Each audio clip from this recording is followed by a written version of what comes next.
എല്ലാവർക്കും പുതിയൊരു വീഡിയോയിലേക്ക് സ്വാഗതം. ബംഗളൂരു ആസ്ഥാനമായുള്ള ഇലക്ട്രിക് സ്കൂട്ടർ സ്റ്റാർട്ടപ്പായ റിവർ മൊബിലിറ്റിയുടെ ഉൽപ്പന്നമായ ഇൻഡി ഇവിയെ പറ്റിയാണ് ഇന്നത്തെ വീഡിയോ.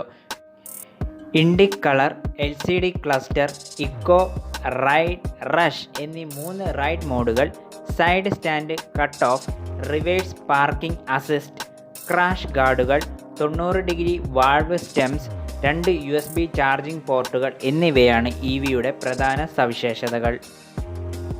വീട്ടിൽ സോളാർ ഇല്ലാത്തവർ പോലും പെട്രോൾ 2 വീലറുകളോട് ഗുഡ് ബൈ പറഞ്ഞു തുടങ്ങിയ ഈ കാലത്ത് ഇന്ധനം നിറയ്ക്കുന്ന കാശിൻ്റെ പകുതി പൈസ മതിയാവും ഇൻഡി ഇവി ചാർജിങ്ങിനായി. കൂടുതൽ റേഞ്ച്, കൂടുതൽ വേഗത, വിലക്കുറവ് എന്നിവയുള്ള ഇവികൾ ചൂടപ്പം പോലെയാണ് രാജ്യത്ത് വിറ്റഴിക്കപ്പെടുന്നത്. IP67 റേറ്റഡ് 4 kWh ബാറ്ററി പാക്കുമായി വരുന്ന റിവർ ഇൻഡിക്ക് സിംഗിൾ ചാർജിൽ 120 കിലോമീറ്റർ റിയർ വേൾഡ് റേഞ്ച് ഉണ്ടെന്നും ബാംഗ്ലൂരു ആസ്ഥാനമായുള്ള ഇലക്ട്രിക് സ്കൂട്ടർ സ്റ്റാർട്ടപ്പായ റിവർ മൊബിലിറ്റി അവകാശപ്പെടുന്നു. ഫ്രണ്ട് ഫൂട്ട് പെഗുകളും വലിയ 14 ഇഞ്ച് വീലുകളുമുള്ള ആദ്യത്തെ ഇന്ത്യൻ വൈദ്യുത സ്കൂട്ടർ കൂടിയാണിത്. കൂടാതെ 770 ml സീറ്റ് ഹൈറ്റും ഈ സെഗ്മെൻറ്റിലെ ഏറ്റവും നീളമേറിയതും വീതിയേറിയതുമായ സീറ്റാണ് റിവർ ഇൻഡിയിലുള്ളത്.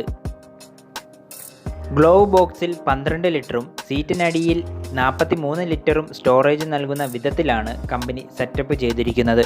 12 ലിറ്റർ ഫ്രണ്ട് ഗ്ലൗവ് ബോക്സും പാനിയർ മൗണ്ടുകളും ക്രാഷ് ഗാർഡുകളും എന്നിവ വരെ ഉൾപ്പെടുത്തിയിരിക്കുന്നതിനാൽ വാങ്ങിയവർക്കും നിരാശപ്പെടേണ്ടി വന്നിട്ടില്ല.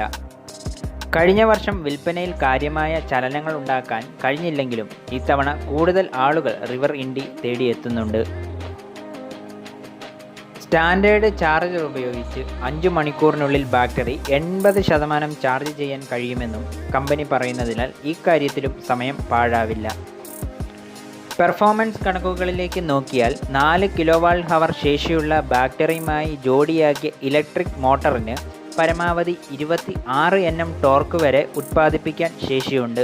വാഹനത്തിന് പരമാവധി 90 km വേഗതയാണ് കമ്പനി അവകാശപ്പെടുന്നത്. 3.9 സെക്കൻഡിൽ 0 to 40 km വേഗത കൈവരിക്കാനും മോഡലിനാവും. ബാറ്ററിക്കും സ്കൂട്ടറിനും കമ്പനി 5 വർഷം അല്ലെങ്കിൽ 50,000 km വാറൻറ്റിയാണ് വാഗ്ദാനം ചെയ്യുന്നത്. എല്ലാവർക്കും വീഡിയോ ഇഷ്ടമായെന്ന് വിചാരിക്കുന്നു. പുതിയ വീഡിയോകളുമായി ഉടൻ വരും. അപ്പോൾ എല്ലാവർക്കും ഗുഡ് ബൈ.